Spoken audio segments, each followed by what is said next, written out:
3D Worldrunner, Square, 1987. And actually, if you look at the title screen, it says the 3D Battles of Worldrunner. When I was a kid, I just called it 3D Worldrunner. It's the two bolded words on the title screen of the game. It's the name on the cartridge itself, and it's the name on the end label on the cartridge as well. So as far as I was concerned, it was called 3D Worldrunner. And sometimes I would just call it Worldrunner. But apparently, over the years, I learned that it's called the 3D Battles of Worldrunner. Whatever. So when you first start the game, this little screen here shows this little dragon thing flying at you. Now this is a little strange because this is actually the first boss of the game. So this game has this behind the back view, which I'd never seen before when I was a kid, so it's something new and different entirely. But the basic idea of it is that you're trying to run through this 3D world. In fact, if you hit select, it goes into this 3D view, much like Rad Racer. As you run through this world, you want to avoid all the enemies rolling back and forth, as well as the pillars of fire.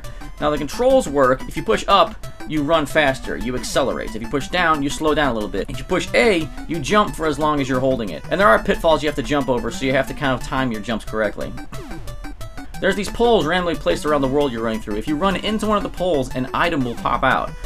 The rocket lets you fire shots, the potion leaves you invulnerable for one hit, the mushroom kills you instantly. There's a couple of other ones as well in the game, but you get the idea. Now every once in a while there's a balloon in the game you can pick up and you kind of float up into this bonus world. And in this part of the world, there are no enemies, just stars. And the stars aren't really used for much in the game, they just give you extra points. Remember when points were important? Yeah, me neither. So you die when an enemy hits you or if you fall into a hole. And when you get to the end of the stage, like I said, you fight that first dragon boss you saw. Now for some reason your character floats around in space. I don't even know why. I remember my dad used to like playing this game. I think it's because back then 3D was kind of a new thing and he was really into that. So it's one of my fond memories of this game. I just remember watching him play it.